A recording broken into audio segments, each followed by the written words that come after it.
Elite form के official channel पे आपका स्वागत है। मैं आपका होस्ट सुखदयाल सिंह।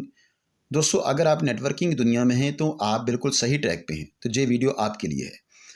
नेटवर्किंग दुनिया में हर इंसान कामयाब होना चाहता है, लेकिन वो कौन सा तरीका है, वो कौन सा फॉर्मूला है, वो कौन सा ढंग है कि हम उसे अपनाएं और नेटवर्किंग में कामयाब हो जाएं। तो दोस्तों, आज हम उसी तरीके के बारे में बात करने जा रहे हैं कि वो कौन सा तरीका है जिससे हम अडॉप्ट करें और अपनी मनचाही इनकम ले सकें। लेकिन उससे पहले अगर आप इस चैनल पे नए हैं तो प्लीज़ आप इस चैनल को सब्सक्राइब कीजिए और बेल आइकॉन जरूर दबा दें। तो चलिए दोस्तों, उस फार्मूले के बारे में, उस तरीके के बारे में बात करते हैं जिससे अडॉप्ट करने के बाद हम अपने लिए एक अंपायर खड़ा कर सकते हैं। तो दोस्तों, उस तरीके का नाम है 4 बेसिक्स। उसमें 4 स्टेप्स हैं, जो अलग अलग स्टेप्स हैं जो हम सीखेंगे। उसमें पहला स्टेप है लिस्ट। दोस्तों, लिस्ट क्या होती है? जब आपने सिस्टम ज्वाइन किया तो आपके मन में सिस्टम के प्रति बहुत सारे क्वेश्चंस और डाउट्स होंगे। आप एक डायरी पेन उठाइए और अपने सभी क्वेश्चंस और सभी डाउट्स को उस डायरी पे नोट कीजिए। जब आपने सभी क्वेश्चंस और डाउट्स को नोट कर लिया तो उसके बाद आप अपनी अपलाइन के साथ बैठिए और अपलाइन से सभी क्वेश्चंस और डाउट्स को क्लियर कीजिए। जहाँ जो जूम सेशन होते हैं उसको ज्वाइन कीजिए, उसमें आकर आप अपने सभी क्वेश्चंस और डाउट्स को क्लियर करना है। तो दूसरी लिस्ट बनती है आपके नीड्स एंड ड्रीम्स की। दोस्तों, जो सपने, जो उम्मीदें, जो सोचकर आप सिस्टम में आए हैं उसे नोट कीजिए। अपने सपनों को भी नोट कीजिए और अपनी ज़रूरतों को भी नोट कीजिए। और तीसरी लिस्ट बनती है अपने प्रॉस्पेक्ट्स की। प्रॉस्पेक्ट्स कौन है होते हैं? जिन लोगों को आपने सिस्टम के बारे में बताना होता है। तो ये लिस्ट कैसे प्रिपेयर करनी है? एक वर्ड है फ्रेंड्स। इसकी हेल्प से हम ये लिस्ट तैयार करेंगे। कैसे? एफ का मतलब है फ्रेंड्स। इस लिस्ट में कौन कौन से लोग आएंगे? फ्रेंड्स आएंगे, आपके रिलेटिव्स आएंगे, आपके इंस्टीट्यूशनल फ्रेंड्स आएंगे, एम्प्लॉयज़ आएंगे जो आपके साथ काम करते हैं, नेबर आएंगे, डेलीगेट्स आएंगे जो आपकी सोसाइटी में कुछ बड़े लोग हैं, सरपंच है, कोई एमसी है, कोई चेयरमैन है किसी चीज़ का, वो लोग भी लिस्ट में आएंगे। और स्ट्रेंजर, अजनबी लोग भी इस लिस्ट में आएंगे। इन सभी लोगों को आपने मिलाकर 100+ लोगों की लिस्ट प्रिपेयर करनी है। दोस्तों, एक बात याद रखिए, जितना बड़ा आप काम करना चाहते हैं आपकी लिस्ट उतनी ही बड़ी होनी चाहिए। तो कम से कम 100+ लोगों की लिस्ट प्रिपेयर करनी है। इन सभी लोगों को लिस्ट प्रिपेयर करते समय कभी भी प्री जम्पशन नहीं करनी, प्री जजमेंट नहीं करनी। कभी ऐसा नहीं सोचना कि ये आदमी ये काम नहीं करेगा, ये मेरी बात नहीं मानेगा, जहाँ इसके पास तो पैसा बहुत है, जहाँ इसके पास पैसा ही नहीं है, जिसके पास समय नहीं है। ऐसी कोई भी बात अपने मन में नहीं लेके आनी। सिंपल आपने नाम नोट करने हैं। अपने फ़ोन उठाइए, फ़ोन में आपके कॉन्टैक्ट हैं, उनमें से आपको हेल्प मिलेगी और आप अपने फ़ोन के कॉन्टैक्ट लिस्ट से इन 100+ लोगों की लिस्ट प्रिपेयर कीजिए। जब लिस्ट प्रिपेयर हो जाती है तो उसके बाद आपने इस लिस्ट को 3 हिस्सों में बांटना है। वो है hot list, warm list and cold list. Hot list में वो लोग आएंगे जो आपके बहुत करीबी हैं, जो आप पे विश्वास करते हैं, जो आपके सज्जन हैं, जो आपके दाहिने और बाएं हाथ हैं। तो ऐसे लोगों की लिस्ट प्रिपेयर कीजिए। आप जो आपने 100+ लोगों की लिस्ट बनाई है उसमें से 30-35 लोग ऐसे आएंगे जो आपकी हॉट लिस्ट में होंगे। तो वो होगी हॉट लिस्ट। उसके बाद वार्म लिस्ट क्या होती है कि वो वही 100+ लोगों की लिस्ट में से कुछ लोग ऐसे भी होंगे जो आपके बहुत करीबी तो नहीं हैं, उनसे अक्सर बात होती है लेकिन उतने विश्वास लेने वाले नहीं हैं, तो उनको हॉट लिस्ट में रखिए।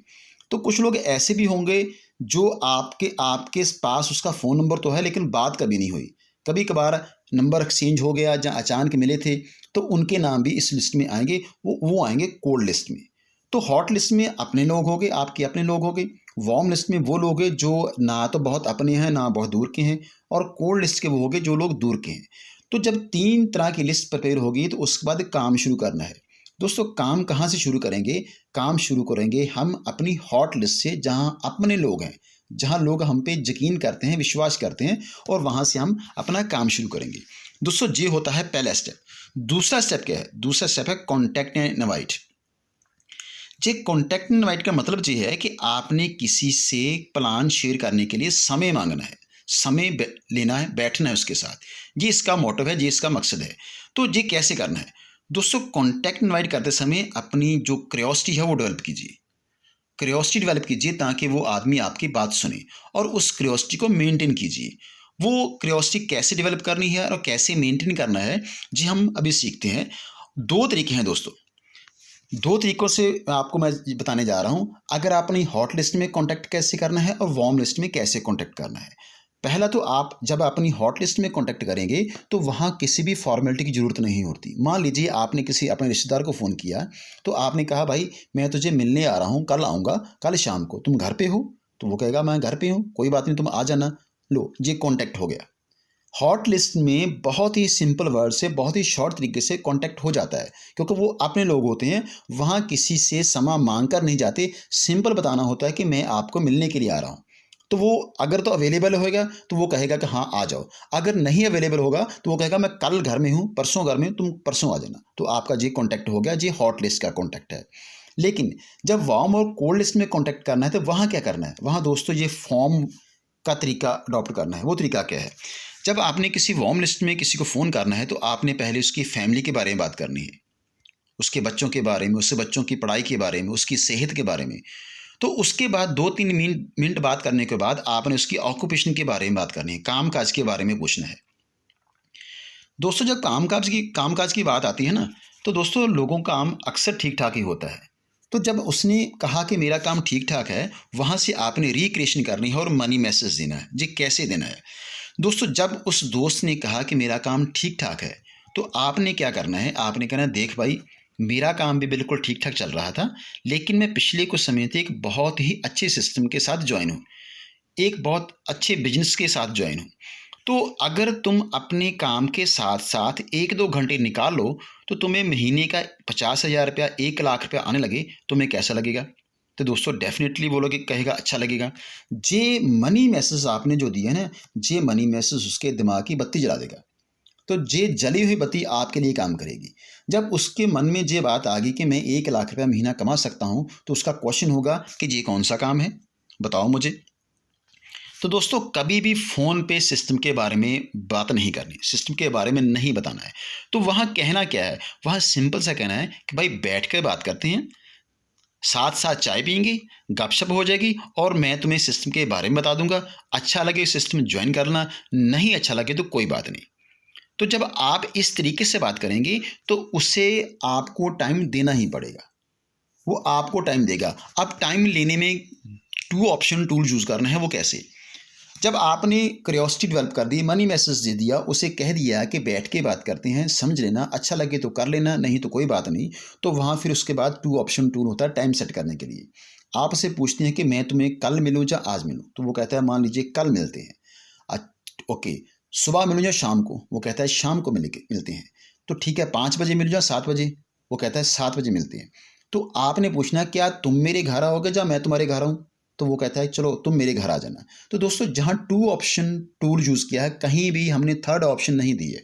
तो 2 ऑप्शन टूल यूज़ करने के बाद आपने बिल्कुल टाइम सेट कर लिया, समय सेट कर लिया, जगह सेलेक्ट कर ली। तो अब आपका ये कॉन्टैक्ट एंड इनवाइट हो गया, आपने ये कॉन्टैक्ट कर लिया। तो अब आपका क्या काम है? अब आपका काम है अपनी अपलाइन को बताना, क्योंकि अगर आप नए हैं, अब अगर आप अभी प्लान शो नहीं कर सकते तो आप अपनी अपलाइन को साथ लेके जाएंगे और तीसरा स्टेप शुरू होगा शो द प्लान। आपने जब कांटेक्ट किया तो अपने अपनी अपलाइन को बता दिया कि मैंने कल या परसों इस वक्त इस जगह पे इस आदमी को मिलने जाना है, तो फिर आपकी अपलाइन भी उसी तरीके से अपना टाइम एडजस्ट कर लेगी। तो मान लीजिए अब आप थर्ड स्टेप शुरू हो गया, तो आप प्लान शो करने जा रहे हैं। तो दोस्तों प्लान शो करने का मतलब क्या होता है? एक्चुअली प्लान शो करने का मतलब है सीड सोइंग प्रिंसिपल। आप किसी को ज्वाइन कराने के लिए नहीं जा रहे, आप एक बीज बोने जा रहे हैं, जो बीज बड़ा होकर बहुत बड़ा वृक्ष बनेगा और आपके लिए इनकम जनरेट करेगा। तो आपने सीड सोइंग प्रिंसिपल की तरह काम करना है। तो जब आपने प्लान शो करना है, देखना है कि वो आदमी लिसनिंग मूड में होना चाहिए, उसका मूड अच्छा होना चाहिए, वो किसी टेंशन में नहीं होना चाहिए, किसी प्रॉब्लम में नहीं होना चाहिए। अगर वो टेंशन जहाँ प्रॉब्लम में है तो वहाँ प्लान शो नहीं करना है। तो ये भी देखना है कि उसके पास इतना समय होना चाहिए आपकी बात वो आराम से सुन सके। अगर उसके पास समय कम है तो वहाँ प्लान शो मत कीजिए। दोस्तों वहाँ एक सही पोस्चर और सही अप्रोच अडॉप्ट कीजिए। अप्रोच क्या होनी चाहिए? अप्रोच ये होनी चाहिए कि आपके पास ये काम है, आपके पास एक बहुत बड़ा बिजनेस है, बहुत अच्छा काम है, तो तुम वो काम अपने उस भाई को, उस दोस्त को बताने के लिए जा रहे हो। आप कुछ देने के लिए जा रहे हो, उसे एक काम देने के लिए जा रहे हो। इस अप्रोच के साथ हमने वहाँ जाना है। तो वहाँ जाकर आपका जो प्लान है वो जितना सिंपल और जितना शॉर्ट होगा उतना ही इफ़ेक्टिव होगा। दोस्तों कभी भी प्लान को एक्सप्लेन नहीं करना, क्योंकि ये शो द प्लान है, एक्सप्लेन द प्लान नहीं है। जितना सिंपल और शॉर्ट होगा उतना ही प्लान उस आदमी को समझ पड़ेगा और उसे फैसला लेने में आसानी होगी। लेकिन वहाँ केवल प्लान शो नहीं कर रहे, वो आपका पैशन भी शो हो रहा है। आप जितने पैशन से प्लान शो करेंगे उतना ही इफेक्ट उस नए पर्सन के ऊपर पड़ेगा। सो ये शो द प्लान ही नहीं है, ये शो द पैशन भी है। तो जब आपने प्लान शो कर दिया, आपने समय भी सेट किया, समय भी अच्छा है, लिसनिंग मूड में भी था, आप सही अप्रोच से भी गए और उसके बाद आपने प्लान भी पूरे पैशन शो किया, तो उसके बाद शुरू होता है फोर्थ स्टेप, वो है फॉलोअप। दोस्तों फॉलोअप क्या होता है? फॉलोअप होता है किसी को डिसीजन लेने में हेल्प करना, ये फॉलोअप है। आपने क्या करना है, फॉलोअप उसी वक्त होना चाहिए। आपकी कोशिश होनी चाहिए कि आईडी उसी वक्त लगे, उसी वक्त वो पर्सन ज्वाइन हो जाए।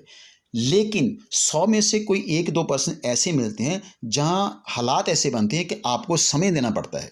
तो जब आप समय दे रहे हैं तो आपने 24 से 48 घंटों में उसे फॉलोअप ले लेना है। फॉलोअप का मतलब है यस और नो। सामने बैठकर कोशिश करनी है कि वहाँ से यस और नो लेके उठें। अगर कोई हालात ऐसे बन गए, 100 में से कोई 1-2 पर्सन ऐसे आ जाते हैं, तो वहाँ से कम 48 घंटों के बाद आपने वहाँ फॉलोअप लेना है। वहाँ आपको 48 घंटों के बीच भी यस और नो लेनी है। अगर तो वो ज्वाइन कर गया देन बेस्ट, अदरवाइज नेक्स्ट। तो दोस्तों फॉलोअप लेते समय कभी आर्गूमेंट में नहीं पड़ना, कभी भी हॉट वर्ड्स में नहीं जाना, कभी भी तकरारबाजी में नहीं जाना, बल्कि बहुत हलीमी से आपने सभी चीज़ों को हैंडल करना है। वहाँ आपने हमेशा पॉजिटिव क्वेश्चन पूछने हैं। पॉजिटिव क्वेश्चन कैसे हो सकते हैं? मान लीजिए आपने प्लान शो किया, तो प्लान शो करने के बाद आप पूछ सकते हैं कि भाई आपको इस सिस्टम में क्या चीज़ अच्छी लगी। तो जब अच्छी पूछी है तो वो अच्छी ही बताएगा। वो पॉजिटिव क्वेश्चन है तो आंसर भी पॉजिटिव ही आएगा। मान लीजिए वो कहता है कि जहाँ वन टाइम पैसे लगने हैं उसके बाद पैसे नहीं लगाने, ये बात बहुत अच्छी है। मान लीजिए वो कहता है जहाँ हमने प्रोडक्ट सेल नहीं करनी, तो ये बात बहुत अच्छी है। तो दोस्तों आपने उसका जो फैसला है ना, उसकी हेल्प करनी है फैसला लेने में, तो वह वहीं से करनी है जो बात उसे अच्छी लगी है। उसे अच्छा लगा कि जहाँ वन टाइम पैसे लगाने हैं तो आपका फॉलोअप जहाँ से शुरू होना चाहिए। आप उसे कह सकते हैं भाई देख, जहाँ पैसे एक बार लगाने हैं, बार बार तो ज़िंदगी में पैसे लगाने नहीं, तो एक बार पैसे लगाएं और काम कीजिए और पैसे आएँ। इससे और बड़ा काम क्या हो सकता है, अच्छा काम क्या हो सकता है? वो कहता है कि जहाँ प्रोडक्ट सेल नहीं करनी, तो आप कह सकते हैं भाई बिल्कुल सही बात है, मैं भी यही सोचकर सिस्टम में आया हूँ कि जहाँ कोई प्रोडक्ट सेल नहीं करना, क्योंकि प्रोडक्ट सेल करने में बहुत सिरदर्दी है, लोग प्रोडक्ट लेते नहीं हैं, बहुत मुश्किल होती है। लेकिन जहाँ हम बहुत आसानी से कामयाब हो सकते हैं, क्योंकि जहाँ हमने प्रोडक्ट कोई सेल नहीं करना है। तो आप उसके क्वेश्चंस और एक्सक्यूज में डिफरेंस देखिए। क्वेश्चंस आपने आंसर करने हैं, जो भी उसके क्वेश्चन सिस्टम के प्रति होंगे उन्हें आंसर करना है। लेकिन एक्सक्यूज बहानों को आपने टेक्निक से हैंडल करना है। वो टेक्निक क्या है, इसके लिए हम एक अलग से वीडियो भी बनाएंगे ताकि आप उसे डिटेल से में समझ सकें। तो क्वेश्चंस के आंसर होते हैं और एक्सक्यूज को आपने एक टेक्निक से हैंडल करना है। तो वहाँ आपने जब उसके क्वेश्चंस खत्म हो जाते हैं, आपने एक्सक्यूज को भी हैंडल कर लिया है, तो वो आदमी अब 50-50 सोच रहा है कि ज्वाइन करूं या ना करूं। वहाँ दोस्तों आपके बोले हुए 4 शब्द उसमें इतना फेथ नेट करेंगे कि वो ज्वाइनिंग कर जाएगा। तो वो वर्ड क्या होते हैं दोस्तों? एक्चुअली में वो ये सोच रहा होता है कि अब मैं पैसे जहाँ लगाऊं का कि ना लगाऊं। तो आप वहाँ बोलना है कि भाई देख, सिस्टम बहुत अच्छा है, मैं काम कर रहा हूँ और मुझे सिस्टम के बारे में ज़्यादा पता है, तो ये सिस्टम अच्छा था तभी मैं तुम्हारे पास लेके आया हूँ। तुम ज्वाइन करो, हम मिलकर काम करेंगे, साथ मिलकर काम करेंगे और महीने में ₹1,00,000 ₹2,00,000 हम जनरेट करेंगे। तुम ज्वाइन करो, ज्वाइन करने के बाद अगर आप काम करते हैं और काम करने के बाद आपको पैसे नहीं आते, तो आपके पैसों का देनदार मैं हूँ। दोस्तों ये गारंटी जब आप ले लेते हैं तो वो आदमी डेफिनेटली सिस्टम में ज्वाइन करेगा। डेफिनेटली वो आदमी यस करेगा कि आपके साथ ज्वाइन होगा, उसे विश्वास चल गया, उसे उसे पता चल गया कि हाँ, जहाँ कुछ लोग हैं जो मेरी हेल्प कर सकते हैं, जहाँ जो लोग हैं, मेरा भाई है जो मेरे कंधे के साथ कंधा मिलाकर काम करेगा और वो सिस्टम में ज्वाइन करेगा। सो दोस्तों ये 4 बेसिक्स हैं। पहला लिस्ट, फिर कॉन्टैक्ट इनवाइट, फिर show the plan and fourth one is follow up. ये 4 बेसिक वो टेक्निक है जिसके साथ नेटवर्किंग दुनिया में बहुत सारे लोग कामयाब हो चुके हैं और बहुत से लोग कामयाब हो रहे हैं। और मैं जहां आपसे वादा कर सकता हूं कि अगर आप इस 4 बेस के अनुसार काम करोगे तो डेफिनेटली आप जो भी सोचकर सिस्टम में आए हो, सिस्टम में आप उससे भी कहीं ज़्यादा प्राप्त कर सकते हो और आप अपने लिए एक अंपायर कर सकते हो, आप बादशाह बना सकते हो। सो दोस्तों, आज के लिए इतना ही। नेक्स्ट किसी वीडियो में दोबारा फिर मिलेंगे। तब तक के लिए आप सभी को नमस्कार, सत श्री अकाल, आदाब दोस्तों। Thank you very much.